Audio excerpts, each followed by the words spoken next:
tudo bom? Meu nome é César Cabral, professor de História. Estamos aqui hoje para mais uma aula, para essa aula de coach, nosso coach 2020, para a gente poder concentrar nas dúvidas de vocês. As suas dúvidas, as dúvidas que vocês mandam e que eu respondo lá no chat online, eu selecionei os principais temas, tá, que vocês têm mandado agora no mês de abril, e a gente vai poder desenvolver isso melhor aqui. Essa troca é muito importante para o desenvolvimento, para o conhecimento, né? O processo de aprovação num concurso, ele envolve várias etapas. Uma etapa muito importante é essa etapa de troca, em que surgem as dúvidas e vocês podem enviar essas dúvidas, e essas dúvidas são trocadas aqui com o professor. Então eu selecionei mais ou menos o que chega mais de dúvida, alguns temas que chegam mais, e a gente vai poder analisar isso com mais calma, com mais tranquilidade, com mais delicadeza. E a dúvida, às vezes, de um acaba sendo também a dúvida de muitas outras pessoas, muitos outros alunos, tá? Então vamos começar aqui, vamos para o nosso slide, né? Eu vou começar falando com vocês sobre a sociedade do antigo regime. Muitas dúvidas estão chegando, né, com alguns equívocos conceituais sobre o antigo regime. Algumas pessoas confundindo o antigo regime, tá, com o feudalismo, e a gente vai diferenciar aqui certinho quais são essas dúvidas, tá? O antigo regime, pessoal, é um sistema que ele recebeu esse nome na Revolução Francesa, sobretudo a partir de 1792, na segunda etapa da Revolução Francesa, tá? Então ele é um termo ligado, como os franceses chamavam na época, o Ancien Régime, que diz tudo que está anterior à Revolução Francesa, tá bom? Por quê? Os franceses, eles arrebentaram com a nobreza e eles criaram um novo regime do zero. Esse regime francês do zero, em que a burguesia toma um poder, em que os camponeses tomam poder a partir de 1792 e criam aqui a chamada Primeira República, Primeira República aqui, deixa eu anotar para vocês.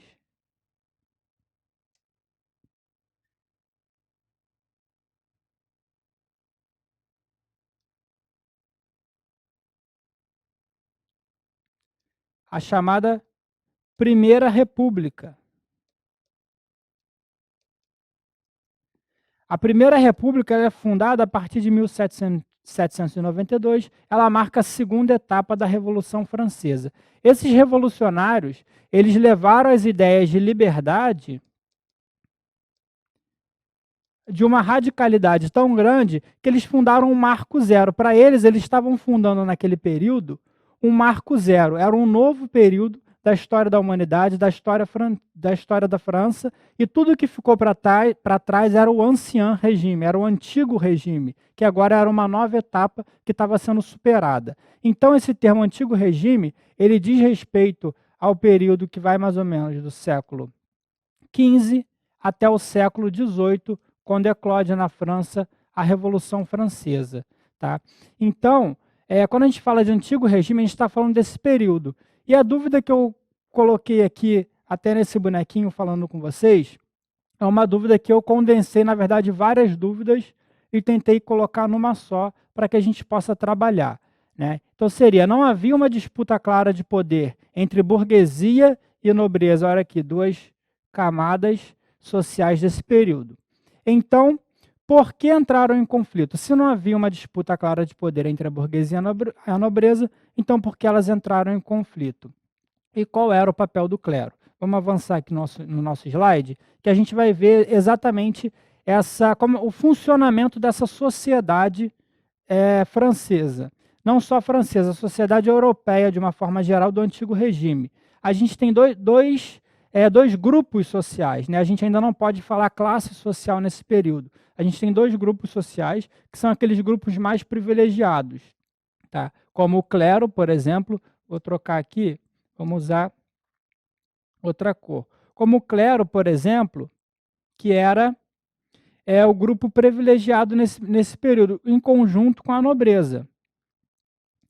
A nobreza também tinha um papel privilegiado nessa sociedade. Por conta de qual motivo? Porque eram duas camadas sociais que não pagavam impostos.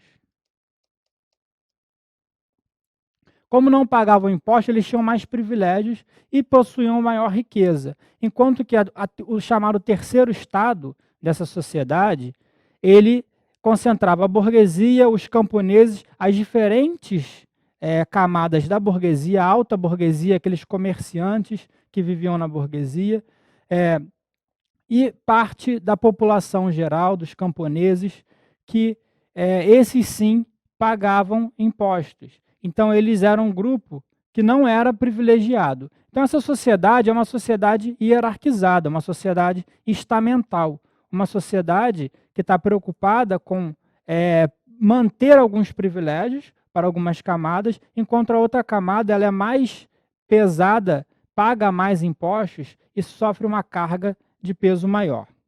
Então, o papel da burguesia e da nobreza, nesse momento, a burguesia está nascendo. Né? A partir do século XIV, XV, é o período de nascimento da burguesia. A gente vai ver isso aqui melhor nesse slide que eu preparei mais detalhado para vocês. A burguesia, nesse momento, está nascendo. Né? E a gente tem como características desse período, em termos de características políticas, é o período marcado pelo absolutismo. Então, volta aqui para mim. Quando a gente estuda nesse período, a gente normalmente fala muito do absolutismo. Então, quando a gente fala de antigo regime, a gente está falando de absolutismo também, porque a característica política do antigo regime ela é marcada pelo absolutismo, pelo rei absolutista, que concentra os poderes nas suas mãos. O poder de julgar, o poder de legislar, o poder absoluto, ele está concentrado nas mãos do rei. Então, absolutismo a gente está falando em relação à monarquia, ao rei que concentra esse poder. Então, essas duas etapas, isso não pode estar dissociado, tá, gente? Quando a gente falar de antigo regime, a gente está falando dessa centralização política no monarca através do absolutismo, do monarca absolutista. Vamos voltar aqui para o nosso slide?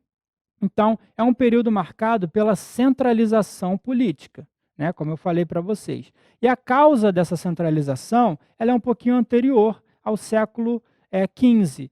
No final do século XIV, início do século XIV, aliás, o feudalismo ele entra em crise. A gente tem um período de crise do feudalismo, né, por diversos motivos, como as revoltas camponesas, que ficaram conhecidas como as Jacqueries, né, na França, que são revoltas francesas dos camponeses. Eles se revoltam contra os senhores feudais da época por causa de diversos motivos, como fome, a peste negra nesse período, a partir de 1357, é um período que é muito grave, a peste na Europa. Um terço da população europeia morreu por conta da peste negra. Então é um período de muita fome, um período de revoltas, um período de peste, e a população europeia nesse período cai bastante, né, tornando a mão de obra mais cara, porque você tinha menos trabalhadores disponíveis no mercado. Então, o feudalismo ele começa a entrar em crise nesse período. O senhor feudal ele começa a se sentir ameaçado pelas revoltas e ele corre cada vez mais para pedir auxílio aos reis da época, né, que ainda não era o rei absolutista. E esse poder ele vai sendo cada vez mais centralizado. À medida que os senhores feudais, que as revoltas aumentam, a peste, a fome, que tudo isso aumenta, a crise do feudalismo se agrava, os senhores feudais eles perdem os seus poderes e eles correm cada vez mais para buscar auxílio do rei. E esse rei vai ganhando cada vez mais força. Ele vai se centralizando cada vez mais o poder. E a gente tem nesse período, em conjunto a isso, volta aqui para mim, conjunto a isso, gente, a gente tem que aprender a ter essa análise histórica. São períodos, coisas que estão acontecendo ao mesmo tempo. Em conjunto, ao mesmo tempo que o rei ele está concentrando mais poder, ele está aumentando o seu poder, né, está centralizando o poder, a gente tem também, nesse mesmo período, o nascimento da burguesia. A burguesia, nesse momento, começa a ganhar mais características. O início da burguesia. Hoje a gente consegue entender, analisando uma análise histórica, que esse é o período de início da burguesia. É claro que esses burgueses ainda não se reconhecem como burgueses, né? É um período que eles estão se formando, é um período que essa classe, esse novo estamento social, esse novo grupo social está se formando ao mesmo tempo que a centralização política está acontecendo. Então vamos voltar aqui. E essa burguesia, ela está ligada justamente às cidades. Ela surge, né, diferentemente do camponês, do senhor feudal, esse período, como o mundo feudal está em crise, a gente também tem nesse período como o renascimento das cidades. As cidades começam a crescer cada vez mais. É comum nesse período que cada vez mais cidades apareçam como centros comerciais. Esse período aqui, a cidade, elas aparecem, surgem como grandes centros comerciais, as feiras, né? E aí elas vão se desenvolvendo cada vez mais a cidade. E essa burguesia, ela está diretamente ligada às cidades. Tá? O burguês, ele surge na cidade por causa da maior liberdade que a cidade tinha, porque ele surge nesse período como um comerciante. O burguês, o que, que ele é? Ele é, no início, aqui ele é um comerciante. Ele é o dono de um comércio na cidade e mais para frente um pouco, a partir do século XV, ele começa a se fortalecer porque ele ganha dinheiro como comerciante e muitos burgueses começam a investir em qual tipo de comércio agora que está crescendo no século XV? O comércio marítimo, né? A expansão marítima, ela começa a abrir novos caminhos para que esse burguês possa investir o seu dinheiro em novas áreas muito mais rentáveis. O comércio marítimo era extremamente rentável. Você poder ir, enviar, montar uma frota, pagar uma frota de caravelas que fosse até as Índias, para poder extrair de lá diversos tipos de comércio, como as especiarias, retornar e revender isso na Europa, isso era extremamente lucrativo. Então, o que acontece? Esse é um processo de enriquecimento da burguesia. Então, a gente está vendo aqui o quê? Uma nobreza que já existia, um rei tornando-se cada vez mais forte, né? A nobreza cada vez mais dependente do rei e uma nova camada social surgindo nesse período, o burguês. A nobreza, diferente do burguês que está ligado ao comércio, né, ao comércio marítimo, principalmente nesse período, a nobreza ela está ligada ao quê? Ela está ligada à terra, né, aqueles que possuíam terra, normalmente, e à guerra. O nobre, principalmente na sociedade medieval, um pouco anterior, era aquele que era o cavaleiro, aquele que ia para a guerra, o guerreiro, ele era o nobre, né? Então ele está ligado a esses dois aqui, a guerra e a terra também. E formam uma espécie de sociedade de corte nesse período do absolutismo. Por quê? Volta aqui para mim. Como eu falei para vocês, né, o rei ele vai ganhando cada vez mais poder, os senhores feudais vão correndo cada vez mais para os braços do rei, por causa das revoltas camponesas que eles não conseguem mais ter controle. Eles perdem mão de obra, perdem pessoas que pudessem trabalhar para eles, e aí o rei vai se fortalecendo cada vez mais. E esses nobres vão ficando cada vez mais dependentes do rei, formando uma certa sociedade de corte. Essa sociedade de corte do antigo regime é uma sociedade baseada nos laços de interação com o rei, interação entre nobres e rei. Quanto mais perto você estivesse dos serviços do rei, quanto você fosse um nobre e mais perto você estivesse dentro do palácio real, da posição do rei, do quarto do rei, o seu quarto era o quarto mais próximo do rei ou mais distante, tudo isso te dava mais status. Então, forma-se uma sociedade de corte. Então, como eu falei, a gente tem nesse período o nascimento da burguesia, a centralização do rei e uma nobreza que já estava estabelecida, também ganhando mais força. Então, a pergunta foi justamente essa. Vamos aqui para o slide, para eu voltar para a pergunta, para vocês relembrarem. Não havia uma disputa clara de poder entre burguesia e nobreza? Então, por que entraram em conflito? Volta aqui para mim. Exatamente. Não havia uma disputa clara nesse momento entre a nobreza e a burguesia. Até porque os burgueses eles queriam tornar-se nobres. a maioria dos burgueses, muitos burgueses, até mesmo às vésperas da Revolução Francesa, eles enriqueciam, enriqueciam, enriqueciam, e o que muitos faziam? Faziam serviços para o rei, e em troca de favor, eles compravam ou ganhavam títulos de nobreza. Ser nobre era um status muito grande para a época. Então, tudo o que um burguês queria, até mesmo ao longo da Revolução Francesa, às vésperas da Revolução Francesa, a maioria deles, principalmente os burgueses mais ricos, era ganhar um título de nobreza, era estar próximo ao rei. Então, não há um confronto aqui entre a nobreza e a burguesia. Esse confronto ele só começa a existir ao longo da Revolução Francesa. Não é nem antes, próximo da Revolução Francesa, mas é no calor do estouro da Revolução Francesa. Tá? Então, realmente, não há aqui um choque entre nobreza e burguesia. Esse choque ele é mais para frente, ele é próprio da Revolução Francesa, tá? E a nobreza e a burguesia não se ameaçam nesse período. Tá? O comerciante burguês ele está preocupado com o seu comércio, preocupado em montar uma frota de caravelas para enviar à Índia, enquanto o nobre está preocupado com seus negócios ligados à terra, com a sua posição de status próximo ao rei. Mais para frente, a gente vai ter, no final do Antigo Regime, na Revolução Francesa, um choque maior entre a nobreza e a burguesia, e aí a burguesia ela sobressai e ela consegue, além do poder econômico, tomar também o poder político. Tá? Então, essa foi a nossa primeira dúvida. E a segunda dúvida ligada aqui nesse primeiro tema é a posição do clero nesse período. O clero ele tinha uma posição muito próxima ao nobre, né? Aos nobres, ao rei.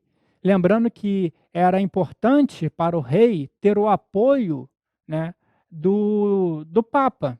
Muitos reis eram coroados nessa época, e antes mesmo, essa é uma tradição que começou com Carlos Magno, lá no século VIII, né, uma tradição de serem coroados pelo Papa. O Papa coroava muitos reis, era importante ter essa legitimação. Então, clero e nobreza, nesse período, andavam juntas. Né? O clero contribuía muito e procurava estar próximo do Estado, do rei, para poder ter mais, digamos assim, alcançar mais pessoas na sociedade com a sua influência religiosa. E o rei, por sua vez, procurava estar próximo ao clero, ao Papa, à Igreja Católica, porque isso lhe configuraria também legitimidade para ser encarado como o governante escolhido por Deus. Tá bom? Então, vamos avançar aqui para a nossa segunda dúvida, o nosso segundo tema. Tá? Nosso segundo tema, pessoal, agora a gente vai passar de Antigo Regime para Brasil colonial. Um outro tema que chega bastante também para mim aqui, nas dúvidas do chat, é sobre os bandeirantes. Vocês perguntam muito quem eram os bandeirantes, de onde eles surgiram, como esses bandeirantes se formaram, porque às vezes realmente fica um pouco solto. Né? Os bandeirantes tinham um papel muito importante nesse período da colonização. Vamos retomar aqui só um pouquinho a nossa data, né, para a gente saber. O Brasil ele é conquistado a partir de 1500 pelos portugueses, né, que chegam aqui, e até 1530, 1550, mais ou menos, não desenvolvem ou não demonstram muito interesse, porque não veem aqui possibilidades de estabelecimento de um comércio. Os portugueses estavam preocupados nesse momento em regiões que eles pudessem fazer comércio, pudessem trazer e levar mercadorias para ser vendidas na Europa e trazer mercadorias para ser vendidas aqui. Como eles não encontraram isso, os índios eles viviam numa outra lógica, numa lógica que não existia esse tipo de comércio, eles deixaram um pouco abandonado o Brasil entre esse período de 1500 a 1530. E é isso, a partir de 1530, há um aprofundamento, porque os portugueses começam a ver que eles vão acabar perdendo o Brasil, porque vários outros países começam a entrar aqui e estabelecer feitorias, estabelecer outros tipos de comércio. Então, para não perder, eles decidem, a partir de 1530, a ocupar mais o Brasil. Os bandeirantes, eles surgem nessa lógica de ocupação do Brasil. Volta aqui para mim. eles surgem nessa lógica, os bandeirantes, de ocupação das terras brasileiras, eh, principalmente com o estabelecimento das capitanias hereditárias, né. A linha as capitanias hereditárias foi uma forma de tentar delinear e organizar o território brasileiro, tá, como forma de organizar para ocupar, essa era a ideia. Então, 2 capitanias só que deram certo. A primeira capitania foi a capitania de Pernambuco, por causa do solo rico, onde eles tiveram grande sucesso na plantação de cana-de-açúcar, e a segunda capitania foi a capitania de São Vicente, onde hoje fica a região de São Paulo, porque os portugueses que se estabeleceram lá inicialmente, eles conseguiram criar boas relações com os indígenas locais e, posteriormente, eles passaram a caçar muitos indígenas para vendê-los como mão de obra. Então, foram as 2 regiões que, no início, prosperaram. A partir do século XVII, de 1601, 1600, até 1600, o final do século XVII, os bandeirantes eles começam a se formar como um grupo que se especializa em apreender índios, tá? Então, os bandeirantes eles surgem na região de São Vicente, hoje é São Paulo, por isso eles são chamados de vicentinos. Vamos olhar aqui o nosso slide, para a gente poder ver com calma. Isso aqui é uma imagem do Jean-Baptiste Debré, tá? Essa imagem faz parte de um livro chamado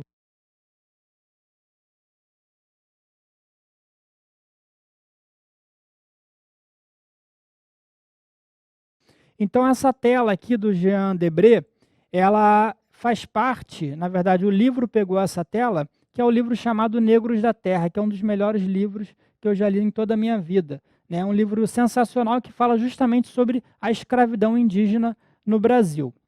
Então vamos passar aqui.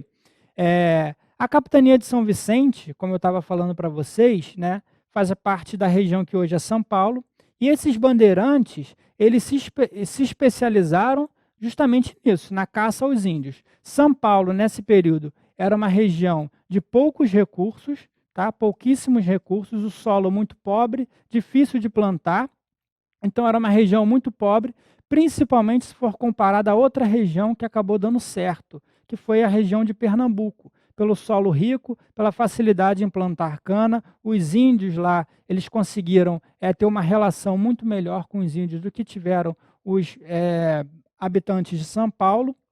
Então, São Paulo era uma região extremamente pobre, de poucos recursos. O que esses primeiros bandeirantes começaram a fazer para poder sobreviver, para poder conseguir algum tipo de lucro, algum tipo de comercialização? Eles começaram a desbravar o território, né? Primeiro, eles começaram a entrar no território com a ajuda indígena. É claro, né? Volta aqui para mim. Mas espera aí, como é que o bandeirante caçava índio e teve ajuda indígena?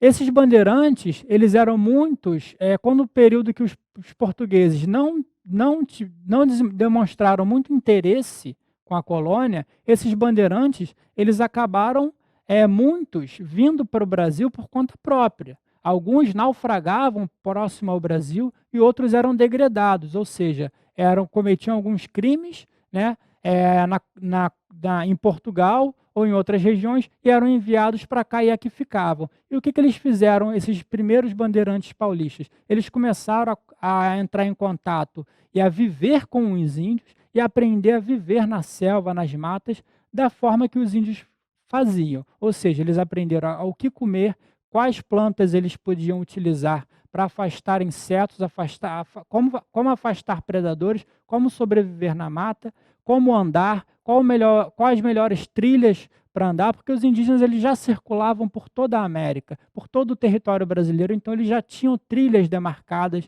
eles tinham caminhos, eles sabiam caçar, sobreviver na selva. Esses primeiros bandeirantes aprendem todas essas técnicas. E o que eles fazem? Usam essas técnicas para entrar no território brasileiro, desbravar o território brasileiro, em busca de quê? Em busca de metais. Eles buscavam principalmente ouro, prata, né, que pudesse ser comercializado, que eles pudessem enriquecer.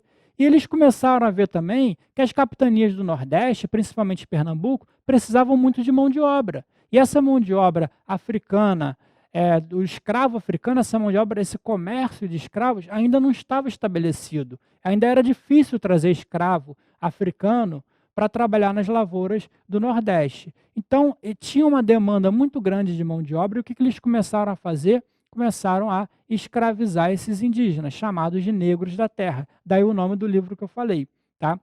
Em contraposição ao negro africano. O negro da terra era o indígena, o escravo indígena. Então, esses bandeirantes, eles se especializam nessa função, entrar no território, e eles utilizavam tribos indígenas inimigas, se aproximavam de uma tribo indígena que ensinava tudo para eles. Eles montavam tipo, uma espécie de exército com esses indígenas e atacavam as tribos inimigas, né, desses outros indígenas que estavam aliados a eles, e aí escravizavam o maior número possível de indígenas. Para quê? Para poder vender para a capitania do Nordeste. Então vamos olhar aqui o nosso slide.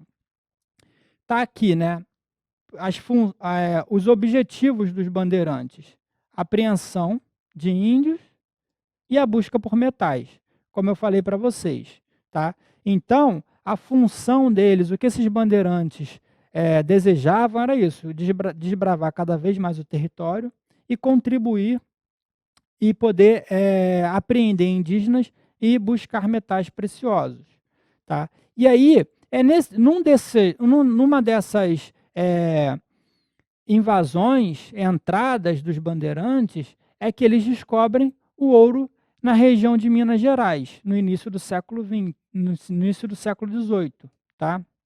A região das Minas Gerais, né, eles descobrem os bandeirantes paulistas, por isso que eles eram chamados de paulistas, né, por essa relação com São Paulo, ou de vicentinos. Então, eles descobrem ouro na região de Minas Gerais, e aí inicia-se nesse período uma guerra, a chamada Guerra dos Emboabas. Tá? Ou seja, era a guerra entre os bandeirantes, que haviam descoberto o ouro na região, contra os chamados pejorativamente pelos próprios bandeirantes paulistas de emboabas. A palavra emboaba, ela é do tupi mboaba, que quer dizer uma ave da época de perna peluda. Por quê? De perna com bastante pena. Por quê? Porque os portugueses usavam calça nesse período, né, uma calça mais longa que cobria as pernas, diferente dos bandeirantes paulistas, que andavam, à semelhança dos indígenas, praticamente nus. Então, ao verem os portugueses com aquelas roupas cobrindo as pernas, eles os apelidaram de emboabas. E aí, esse apelido pegou e virou a Guerra dos Emboabas, ou seja, essa guerra é uma guerra entre os bandeirantes e os emboabas. Qual o objetivo da guerra? O controle das minas.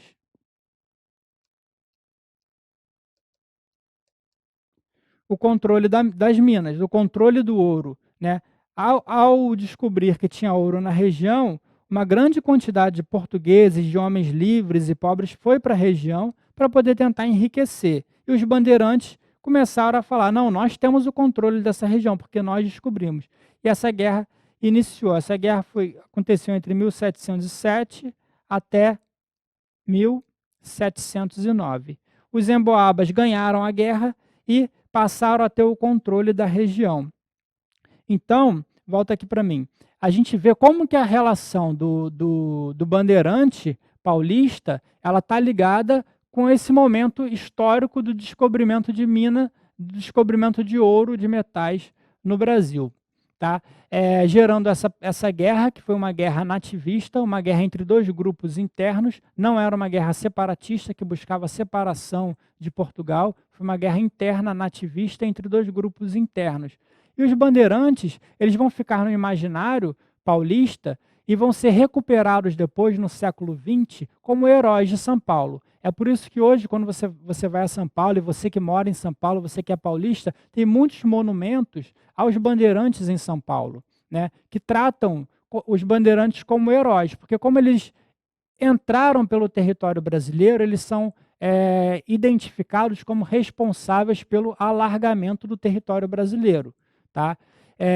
Além disso, os cafeicultores paulistas que enriqueceram muito no início do século XX, eles buscaram financiar uma construção da memória histórica de São Paulo, como uma forma de engrandecer São Paulo. Então eles foram lá atrás, na história de São Paulo, e buscaram quem são os heróis paulistas, os pais de São Paulo. Eles identificaram essa história dos bandeirantes, eles passaram a financiar uma série de pesquisas históricas que colocassem os bandeirantes paulistas como heróis nacionais. Tá? Então a gente tem muitas vezes um conflito na historiografia entre aqueles que acabam transformando os paulistas, os bandeirantes, como heróis nacionais, e uma historiografia mais recente que acaba criticando muito os bandeirantes justamente por esse lado cruel de perseguição aos indígenas, mesmo com as proteções da época da Igreja Católica, dos jesuítas, eles foram lá e massacraram, mataram, escravizaram muitos indígenas. Então, é possível que você encontre, quando você for pesquisar sobre os bandeirantes, esse duelo. Então, você vai saber que a produção historiográfica que heroifica os bandeirantes é uma produção financiada por esse período de expansão do café de São Paulo. E, mais recentemente, há uma contraposição que busca criticar um pouco o papel um tanto quanto cruel que esses bandeirantes tiveram na história do Brasil em relação à escravidão indígena. Tá, pessoal? Vamos fazer um intervalo rapidinho. Daqui a pouco a gente volta para o segundo bloco com mais dúvidas.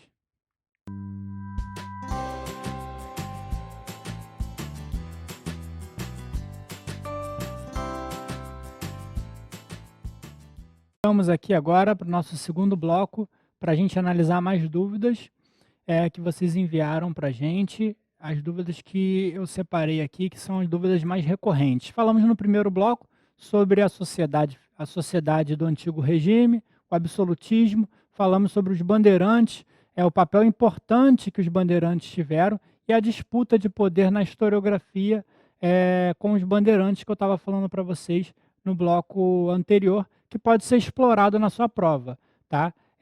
Concluindo um pouquinho, retomando um pouquinho a questão dos bandeirantes, isso pode ser explorado na sua prova para te confundir. Então saiba, lembre-se disso, que tem essas duas visões na historiografia brasileira sobre os bandeirantes. Então, procure não formar juízos de valor, procure sempre analisar a questão com um olhar de isenção maior possível. Vamos aqui retornar para nosso segundo bloco. A gente vai dar continuidade agora. Vamos continuar dentro falando do período colonial brasileiro. Estava falando da escravidão indígena, né, pelos bandeirantes, e agora a gente vai falar um outro tipo de dúvida que chega bastante, que é sobre a escravidão africana. Tá? Uma dúvida que inclusive chegou muito ano passado também, e continua chegando bastante esse ano, é sobre o escravo de ganho, né? Muitos alunos perguntando, mas professor, escravo africano não é tudo a mesma coisa? Não é o africano que vem da África e ele é escravizado no Brasil colonial e ele passa por um processo de migração do continente africano para o continente americano e aqui ele perde a sua personalidade, ele é transformado numa coisa, num objeto, ele é comercializado.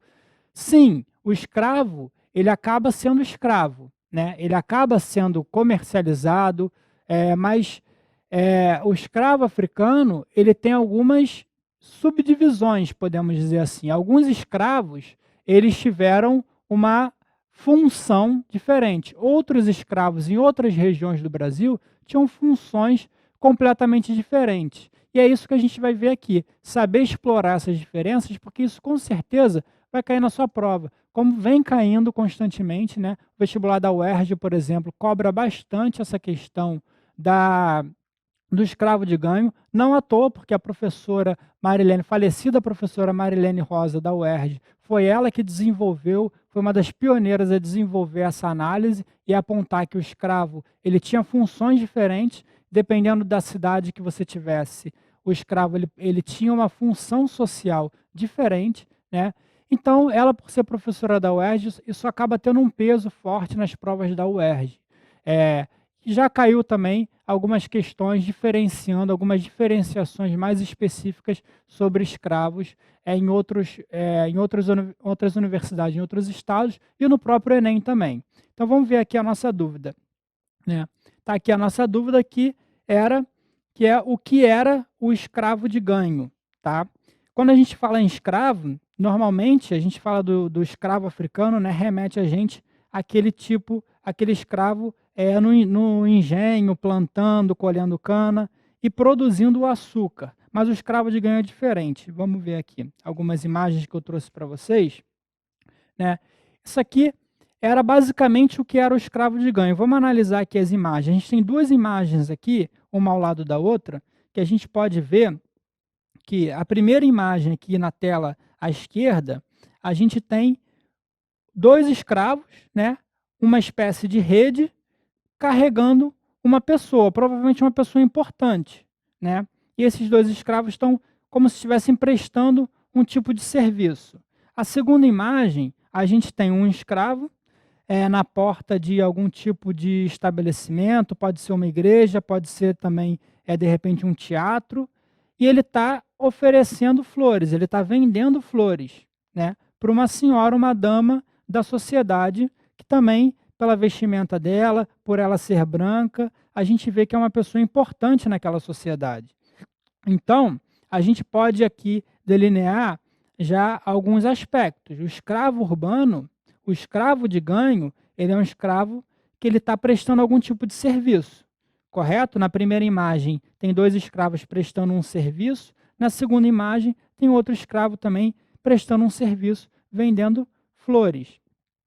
Passando aqui o nosso slide, a gente vai poder ver mais 2 imagens sobrepostas, alguns escravos também trabalhando na primeira imagem, tá? Eles estão carregando alguns tipos de tonéis, provavelmente isso aqui eles estão descarregando de um navio, são chamados escravos, estivadeiros, eles estão, descarregando esses tonéis de algum navio e estão transportando pela cidade para que esses tonéis cheguem aos comércios, né. E na imagem do lado, a gente tem aqui algumas mulheres, né, escravas também, elas estão oferecendo algum tipo de comida, algum tipo de doce a algumas pessoas importantes que estão sentadas aqui. Então, a gente pode ver, só por essas imagens, eh, algumas características próprias do escravo de ganho, que rompem com aquela ideia do escravo que a gente tem, normalmente. Então volta aqui para mim. Normalmente, a gente quando fala em escravo, escravo africano no Brasil, é muito comum, tá, até para nós professores de história, a primeira imagem que vira à mente é aquele escravo rural. É o escravo que está trabalhando com a plantação de cana, o escravo que está trabalhando no engenho, o escravo que está colhendo a cana, plantando, colhendo, trabalhando no processo de produção do açúcar, né? Ou seja, um escravo rural. O escravo de ganho, ele não é um escravo rural, ele é um escravo típico das cidades, tá? Das cidades, ele é um escravo típico, ele é um escravo urbano, portanto. Então, isso confere a ele um tipo de trabalho totalmente diferente do escravo rural. O escravo rural, ele trabalha plantando, ele trabalha no processo produtivo da agricultura, tá? O escravo urbano, ele trabalha no setor de serviços, ele presta uma série de serviços para a sociedade daquela época. E as cidades que cresciam, principalmente ao longo do século XVIII e XIX, que é quando o escravo de ganho surge no século XVIII, o tipo de escravidão de escravo de ganho, ele surge no século XVIII, se aprofunda no século XIX, são um período em que as cidades como Salvador e Rio de Janeiro, essas cidades estão lotadas de pessoas, as cidades crescem muito, entendeu? Principalmente com o boom que tem em Salvador, com a questão do açúcar, posteriormente com a migração da capital para o Rio de Janeiro, a partir de 1763, o período do ouro. Então, são um período que as cidades elas começam a crescer muito e você precisa de uma série de serviços para serem feitos nas cidades. Por exemplo, você precisava de pedreiros, você precisava de pessoas que fossem trabalhar na construção civil, você precisava de pessoas que fossem ladrilheiros, você precisava de pessoas que ajudassem a transportar as cargas dos navios, como nós vimos na imagem. Precisava de uma série de funções, né, que esses escravos vão começar a fazer. E como é que funcionava a escravidão de ganho? Diferentemente da escravidão rural também. O escravo de ganho, diferente do rural, ele tinha uma maior liberdade de circulação. Como ele não estava preso ao engenho de açúcar, ao processo de plantio, de colheita, de produção agrícola, ele circulava pela cidade para quê? Para oferecer os seus serviços. Mas assim como o escravo rural, ele tinha também um senhor, ele tinha um dono, alguém que comprou ele, que comprou aquele escravo. E o que ele tinha que fazer? Ele tinha que oferecer os seus serviços, ele era remunerado por isso, né? Se eu sou um escravo de ganho e eu sou especializado, eu sou pedreiro, e eu fui contratado para uma produção, para construir uma casa, para reformar uma casa, eu vou cobrar esse valor, e esse valor eu tenho que passar para o meu senhor. Só que esse valor ele era feito de várias formas. Ele poderia ser estabelecido de uma forma mensal, uma diária ou semanal. Normalmente nos relatos, esse valor ele era pago ao senhor semanalmente. Então era uma quantia fixada. O senhor estabelecia, eu quero X por semana. E o escravo tinha que se virar nas ruas para poder trabalhar e poder trazer esse dinheiro, senão ele era punido. E a punição a gente sabe qual era, ele apanhava, ele sofria diversos tipos de maus tratos. Então, essa relação possibilitou ao escravo uma certa maior liberdade. E ele podia também, com o excedente semanal que ele tivesse, se ele tivesse que pagar um valor específico e ele conseguiu um valor a mais, ele poderia juntar esse dinheiro e ficar com esse dinheiro para ele. Portanto, não é muito difícil de achar nos documentos históricos, no Rio de Janeiro, principalmente, dos escravos do século XIX, muitos escravos que alugavam casas. Os escravos, eles trabalhavam, eles tinham um senhor, né, eles davam dinheiro mensal ou semanal para esse senhor do trabalho deles, e o excedente eles conseguiam muitas vezes até alugar algum tipo de casa, de um tipo de cortiço. É claro que eram habitações extremamente precárias, né? Então esses escravos eles tinham essas diferenças. E ele também era um escravo mais especializado do que o escravo rural, porque na cidade, no meio da competição urbana, você tinha que se especializar, você tinha que tornar o seu trabalho cada vez mais específico para que você pudesse ter mais clientes, para que você pudesse escolher um ramo de serviços para que você pudesse se dedicar a eles. Então vamos voltar aqui para a gente analisar, com essas informações agora que nós temos, vamos voltar aqui para analisar algumas imagens. Esses dois escravos que nós vemos aqui na primeira imagem, eles estão oferecendo um serviço comum nos documentos históricos que aparecem no Rio de Janeiro, tá? Que é o serviço de uma espécie de carregamento de pessoas. Isso era muito comum também quando chovia. Às vezes caiu uma chuva no Rio de Janeiro, a cidade alagava, hoje continua alagando, né? Naquela época alagava e ainda era de terra, formava uma série de problemas de circulação. O que esses escravos faziam? Eles carregavam, alguns não tinham esse suporte aqui, então eles carregavam algumas senhoras para que elas não pudessem molhar os seus pés, se sujar, eles carregavam essas senhoras no colo, até em casa, e cobravam por isso. Eles faziam, muitos escravos também faziam a transição, a navegação, eles produziam pequenas canoas e transportavam pessoas do Rio de Janeiro para a região de Niterói, atravessando a Baía de Guanabara. E cobravam por isso, todos esses serviços eram cobrados. Aqui na segunda imagem, nós vemos um escravo, ele está vendendo uma flor para uma senhora, né? Uma forma também de trabalho, uma forma que ele tinha de conseguir o valor que ele tinha que dar semanalmente para o senhor dele. Na outra imagem, nós vemos os negros, um grupo de negros, né, carregando esses tonéis para abastecer os comércios locais, né. Eles produziam também essas carroças, esse tipo de aparelhagem para que eles pudessem carregar essas situações, esses objetos mais pesados. E na segunda imagem aqui, do lado, a gente vê as negras chamadas de negras quituteiras. Essas negras quituteiras, elas tiveram um papel muito importante, porque elas desenvolviam vários quitutes, vários doces principalmente, né, e elas desenvolveram alguns tipos de culinária misturando o que elas tinham de conhecimento da culinária africana com a culinária portuguesa, reproduzindo e aperfeiçoando muitas vezes alguns doces típicos portugueses e vendendo esses doces em praça pública. Aqui a segunda imagem, ela fala especificamente aqui pertinho de onde a gente está, da Praça 15, no Rio de Janeiro. Essa segunda imagem aqui é a Praça 15, que é uma praça no século XIX extremamente movimentada por gente de toda a classe social da época, e essas negras produzem os doces e saem para vender. Uma coisa em comum, gente, que já foi questão de prova, tá?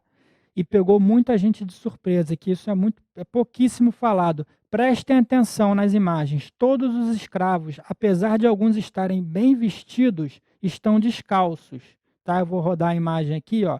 Essa aqui é primeiro conjunto de imagens e o segundo conjunto de imagens. Prestem atenção, todos os escravos estão descalços. Essas negras quituteiras estão super bem vestidas, estão com roupas coloridas, estão com turbantes na cabeça, mas estão descalça. Volta aqui para mim. Era obrigatório que o escravo andasse descalço. O escravo não podia andar calçado. Isso era uma lei, existia essa lei, tá? No Brasil colonial. E isso já foi questão de prova. Já teve uma prova do Enem, eu não me lembro agora o ano, que caiu uma fotografia de um escravo descalço, né, bem vestido, mas descalço. E a pergunta envolvia exatamente essa questão do fato dele estar descalço, que representava que ele era um escravo. Então prestem atenção nesses detalhes. Esses detalhes são muito importantes e às vezes pega muitas pessoas de surpresa, né? E muita gente erra, às vezes, uma questão que é até uma questão, de certa forma, simples, mas as pessoas acabam não desenvolvendo e não olhando esse olhar para esses detalhes, tá? Então, vamos voltar aqui para a nossa imagem. A questão da escravidão de ganho, ela é uma questão, vamos botar aqui, do escravo, né, que é um escravo urbano. Quando falar para vocês escravo de ganho, lembrem-se sempre, escravo urbano, ou seja, ele é um escravo que habita a cidade, né? E a cidade, ela oferece, o que a cidade oferece? Uma série de serviços a serem realizados. Se era feio para o branco trabalhar, principalmente o trabalho braçal, isso era visto como algo, como coisa do escravo. Quem tinha que trabalhar era o escravo, o trabalho ele tinha um valor pejorativo. Quem deveria realizar esses serviços que as cidades demandavam era o escravo. E justamente esses serviços que os escravos foram realizando na cidade foram dando a eles um caráter diferencial. Eles foram tornando-se uma espécie de escravo, um tipo de escravo certo diferente, porque eles cumpriam uma função social completamente diferente do escravo rural, né? Lembrando que esse escravo está submetido a um senhor, tá? Ele tem um dono, mas ele circula livremente pela cidade. E essa competição absurda que foi gerada nas cidades, principalmente o escravo de ganho, ele é principalmente muito comum na cidade do Rio de Janeiro e de Salvador, tá, gente? Os estudos sobre os escravos de ganho se concentram bastante no Rio de Janeiro e Salvador. Então essa competição, volta aqui para mim para a gente analisar isso com mais calma. Essa competição nas cidades entre os escravos de ganho era uma competição gigantesca. Eram dezenas, centenas de escravos, tá? Nas cidades, esses escravos buscando cada um ganhar o seu dinheiro para poder levar, poder acumular o seu dinheiro e poder levar para o senhor deles, para não serem açoitados, competindo no meio urbano. É óbvio que isso gerou uma violência. A violência urbana, ela era altíssima. Era muito comum ver negros escravos brigando, disputando serviços. Um serviço muito comum no Rio de Janeiro, no Largo da Carioca, que era encher tonéis de água e levar para a casa das pessoas, da fonte que tinha de água do Rio Carioca, na Rua da Carioca, no Rio de Janeiro.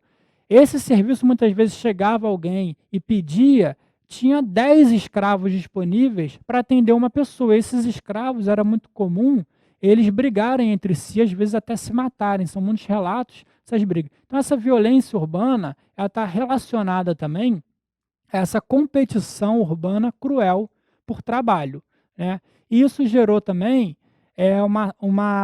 um conceito que vem sendo desenvolvido na última década por alguns historiadores da UERJ, especialistas em história do Rio de Janeiro, principalmente o professor André Azevedo, que desenvolveu o conceito de economia da salvação diária, né? Esse é um conceito que o escravo ele era jogado na rua e ele tinha que se virar diariamente, se salvar diariamente para poder levar, conseguir sobreviver, conseguir oferecer algum tipo de serviço que ele tinha para oferecer e ainda levar esse dinheiro para o seu senhor. Isso gerou uma concepção de cidade extremamente conivente e que convivia diariamente com a violência urbana. Altíssima taxa de violência urbana é uma consequência desse tipo de escravidão.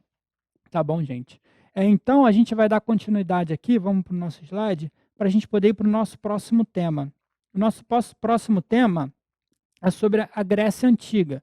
Pessoal, essa pergunta aqui é uma das campeãs, que sempre chega bastante. Vocês têm muita dúvida sobre quem eram os cidadãos gregos, tá? Então, a gente está falando aqui do período da Grécia Antiga clássica, né? Os cidadãos eles já estão formados, desenvolvidos, a sociedade grega já está desenvolvida. Então, a gente está falando aqui sobre a sociedade grega do período clássico.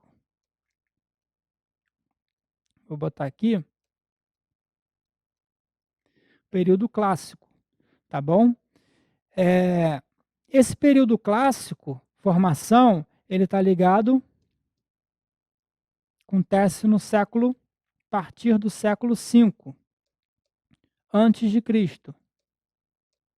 Tá? Então, a gente tem o período aqui de formação da Grécia Antiga clássica e a gente tem o período de formação da sociedade grega clássica. E os cidadãos têm um papel muito importante, porque os cidadãos eles estão ligados além da questão da participação política, ou seja, da cidadania, dos direitos de cidadania, eles estão ligados também à formação da democracia.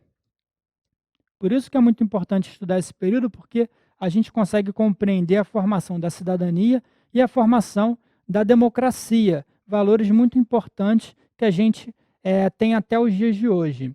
Então, a pergunta, né, importante que vocês sempre fazem de quem eram os cidadãos gregos, eles estão ligados nesse período, né, à formação, como eu falei, da democracia grega. E são eles, os cidadãos, que participam da política. Eles estão ligados, então, à participação na vida da política. São eles que tomam, então, as decisões. Decisões como o voto. E também são eles que ocupam os cargos públicos, os cargos de poder nas diversas assembleias e nas diversas esferas que tinham representativas de poder, né? Então, o cidadão grego ele tem uma participação muito importante, porque são eles que, na verdade, fazem a democracia acontecer, são eles que fazem as decisões, são eles que votam, são eles que têm o direito ao voto, ou seja, são eles que decidem os rumos da Grécia, os rumos da cidade grega, da polis grega, os rumos de Atenas, por exemplo, que era uma polis grega. Então, quem eram esses cidadãos? O cidadão podia ser somente quem fosse homem, tinha que ser, além de homem, ter 21 anos ou mais. E um outro fator também, um outro critério, é que ele tinha que ser filho de pai e mãe atenienses. Ou seja, ele tinha que ser filho legítimo de atenienses. Aqui a gente já consegue delimitar que essa era uma democracia exclusiva, né? Uma democracia que excluía diversos setores da sociedade. Por exemplo, as mulheres eram excluídas, não eram cidadãs. Os escravos que existiam também estavam excluídos. E os estrangeiros também estavam excluídos. Os menores de 21 anos também estavam excluídos. E era uma sociedade, então, que uma democracia que só uma parte da população poderia participar dessa democracia. Então, retorna aqui para mim, para a gente poder analisar isso. Essa é uma diferença importante da democracia grega para a democracia atual, né? As democracias que se consolidaram atualmente, principalmente ao longo do século XX, que é um século de expansão da democracia, são democracias que incluem todo mundo. Todo mundo pode votar normalmente, né? O voto ele é universal. As mulheres ganharam participação política, né? Ao longo da primeira metade do século XX.